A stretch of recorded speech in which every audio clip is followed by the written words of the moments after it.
Hi YouTube, Alicia here, back with a review of the Real Housewives of Atlanta, Season 9, Episode 8. Let's get to it! So this week we open with Cynthia. Cynthia is about to turn 50, and she's decided to do a little maintenance and check on her plastic surgery.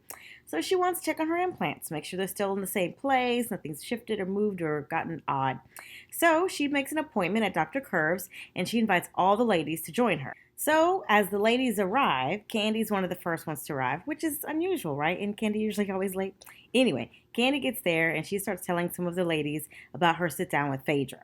And she finds out that Phaedra's actually coming as well. So she's feeling a little bit awkward because she's wishing that she'd had more than 24 hours in between the big showdown and this next day's event.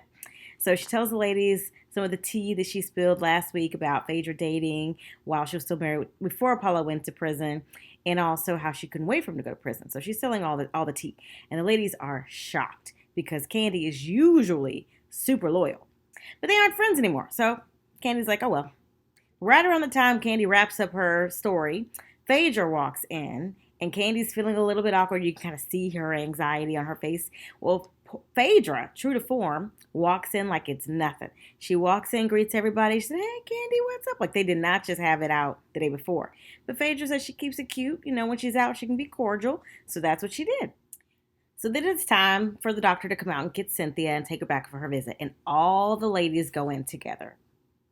Y'all, to me, that is super weird. It is super weird to me, but that's just me. So Cynthia says she's comfortable with this visit and having all the ladies in there because they've all seen her boobs at one time or another, and they show flashbacks to whenever her boobs were accidentally exposed. And Cynthia says that the difference this time is that she's willingly showing them off versus the other times when it was involuntarily. She said involuntarily, y'all. I even did the closed captioning. I was like, it's a Porsha word. Involuntarily, Cynthia? Whatever. She goes in the room, takes her top off so the doctor can examine her, and the ladies freak out. I mean, it is like squeals and just poking and touching and grabbing and everything. I was thinking, what is going on? Like, y'all haven't seen boobs before? Y'all have boobs. To me, it was a weird thing. Like, why are they overreacting? Not sure if the producers had them really act up, but it was weird to me. What'd y'all think? Did y'all think it was kind of strange? It was different. So anyway, it seems like Cynthia had a good time. The girls had a good time. But what did y'all think? Did y'all think it was weird? Maybe it's just me. Maybe I'm just a super prude. I don't know. But it was awkward for me. What did you think of her doctor? He looked like somebody. I couldn't put my finger on it, but he looked like somebody. If you guys thought he looked like an actor, put it in the comments below. Let me know what y'all thought. So then we have a short scene with Sheree. She's meeting with her interior designer, Michelle, and he's brought some swatches, and they're looking at all these different things, and Sheree's telling him how she wants her house done. She wants baseboards and the walls done. She doesn't want to look tore up like Kenya's in process still. So basically, she tells the guy he has 5 weeks because apparently she's having a housewarming party, and he has 5 weeks to get it all together. So we'll see if they make that deadline. So next we have a scene with Kandi and Mama Joyce. They're shopping for Riley's birthday. Riley's turning 14, and Kandi decided to get her some diamond earrings. So during the visit, Kandi tells her mom about her conversation with Phaedra, and Mama Joyce is ecstatic that Kandi finally stood up for herself. Kandi also tells her mom that she had a conversation with Riley about her dad. And so she tells her mom that she explained to Riley what was going on, and Mama Joyce said to ask Block if he was coming around with that chick. Okay, y'all. So then we have a really sweet scene between Noelle and Peter. So the person who's getting lost in the shuffle throughout this whole divorce process is Noelle. Noelle is feeling some kind of way about Peter just vanishing from her life. So Peter and Noelle go to a hot yoga class, and after class they kind of have a heart-to-heart, and she's upset. She's telling him, look, you could have called me. I have a relationship with you. I have an attachment with you. You could have called me just like mom, told me what was going on. And so Peter says, he apologizes profusely. He says he was trying to respect Cynthia's space. And I honestly think they just didn't think about it. Probably not natural, right? He probably thought that's Cynthia's daughter and she probably hates me. She didn't take her mom's side. Who knows what Peter thought? But at the end of the day, he apologized, said he was going to keep in touch with her, call her when he comes back to Atlanta. So it was nice to see Noelle just speak up and be very honest about that. It was a sweet, touching scene. Peter even cried, y'all. All right. So to me, another weird scene. Porsha and her friend Shamia go to this place called the Open Mind Center. Since Porsha's on the baby track, she's deciding to try any and everything for fertility.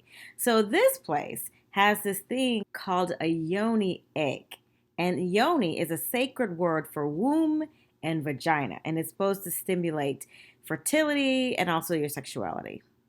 So to me, it's also gross, y'all. So you just know I'm not into all this stuff.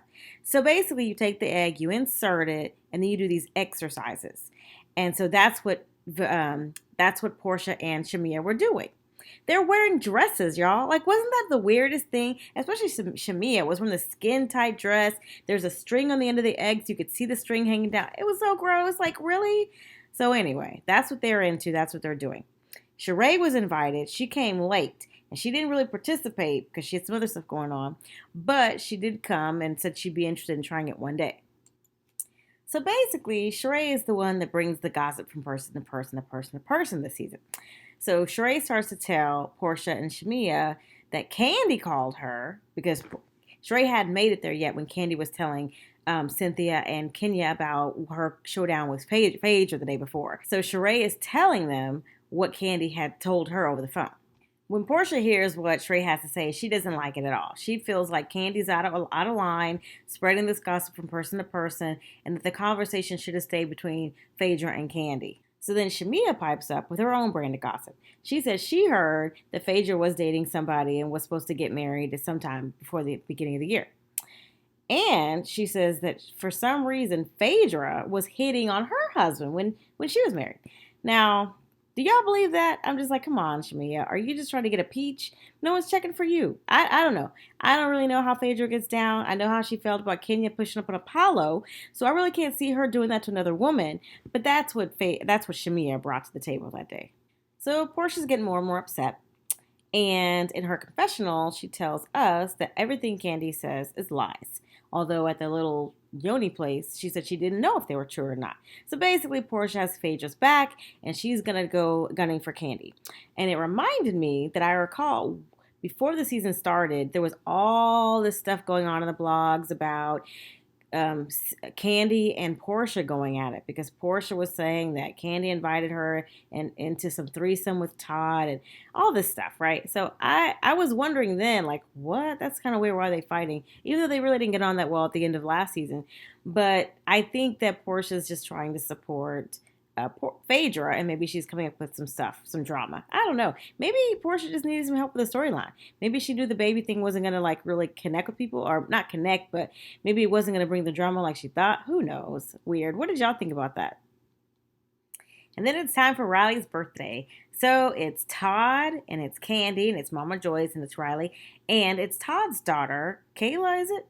She makes an appearance. So that was a good time. Riley liked her earrings, and she got a necklace. It said R&B, and that was really cute.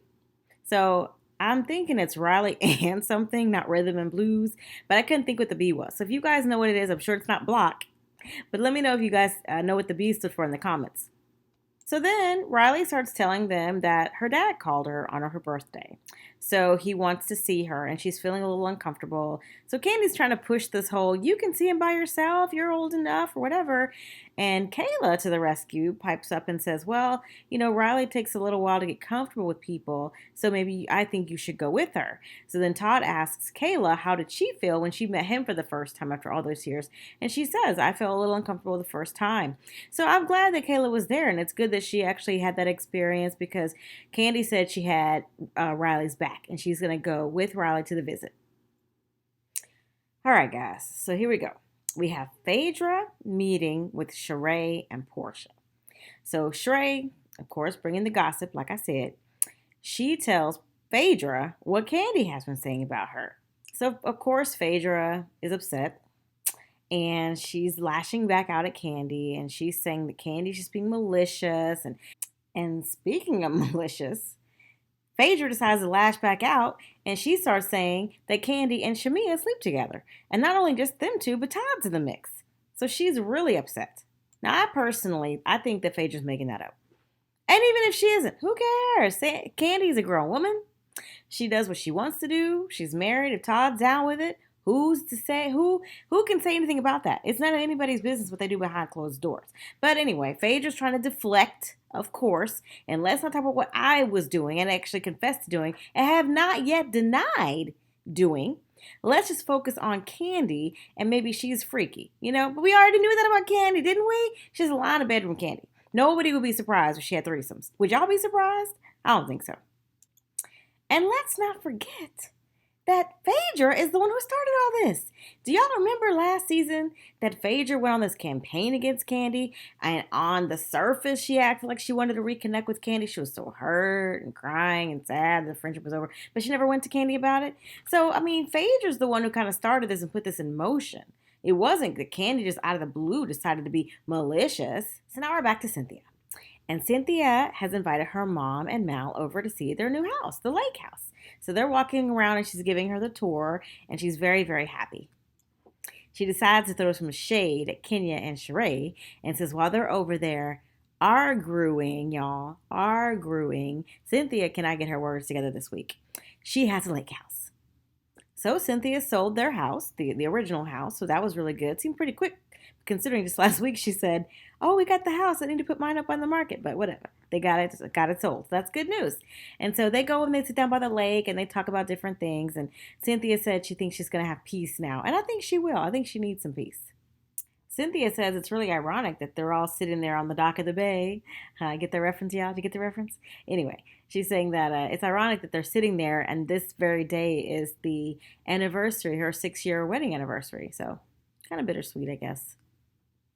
Okay, so evidently Porsha has learned nothing from the showdown between Kandi and Phaedra because she decides to have a sit down with Kandi and confront her about what she's been saying about Phaedra. But that's not it. She's also mad that Kandi said that she had had sex with Block, and she just doesn't really appreciate Kandi going around talking about people. Sheree is there for some reason. Don't know why she's there, but she's there because she brings the gossip, and she wants a front row seat this season. So she's there. And y'all, what was Sheree wearing around her neck? Did y'all like her necklace? It looked like a bunch of rope that was just knotted up, but it was pretty big.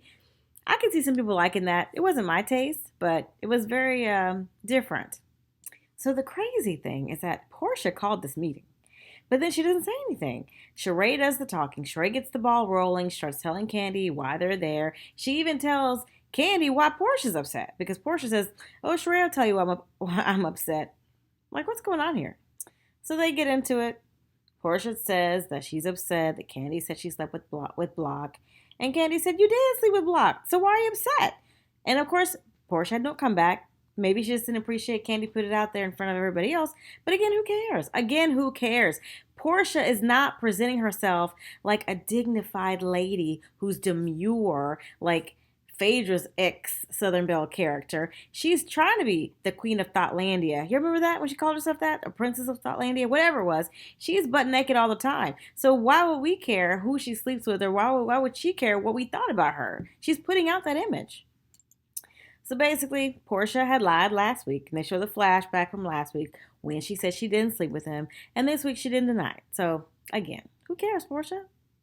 So Porsha's trying to make Kandi feel bad for putting Phaedra stuff out there in the street and saying that Kandi should have been more loyal. They were best girlfriends. And Kandi corrects her and said, we're not best girlfriends. And this supposed deep relationship connection, whatever loyalty I'm supposed to have, didn't stop Phaedra from being out there putting my stuff out there. And I'm glad she said that, because that's exactly right. Phaedra started all this last season, and nothing stopped her from trashing Kandi any chance she got, trashing Todd.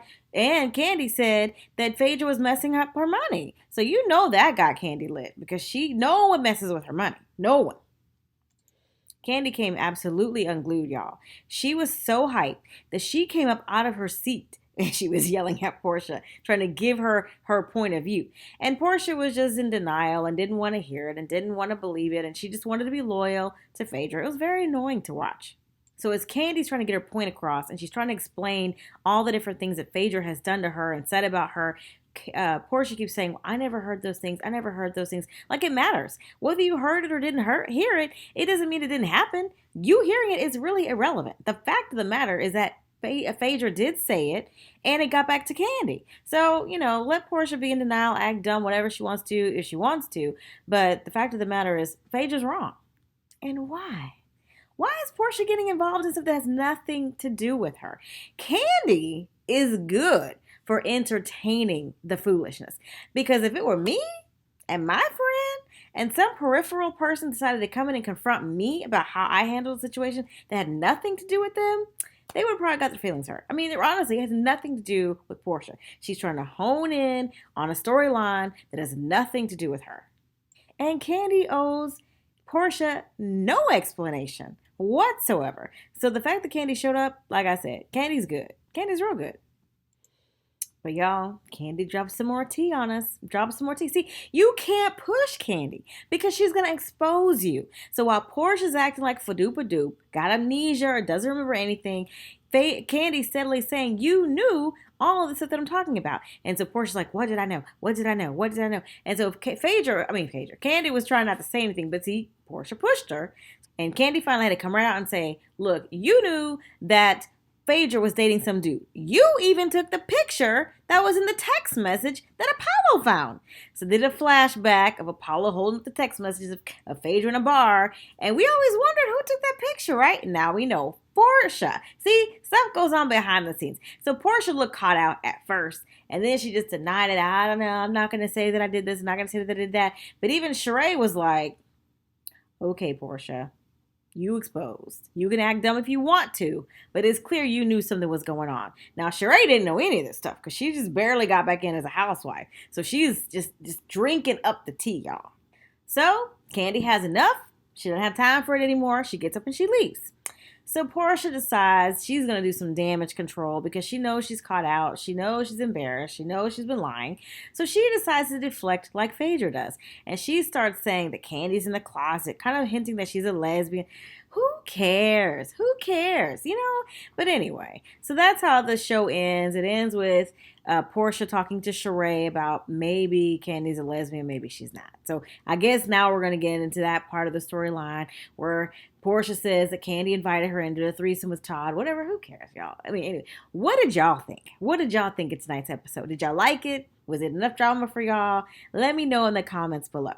And if you like this review, give it a thumbs up. Let me know. And I hope you subscribe to my channel so you don't miss out on any of these reviews because I do them every single week. So be sure to like, comment, and subscribe and come back to my channel. I'll see you next time. Bye.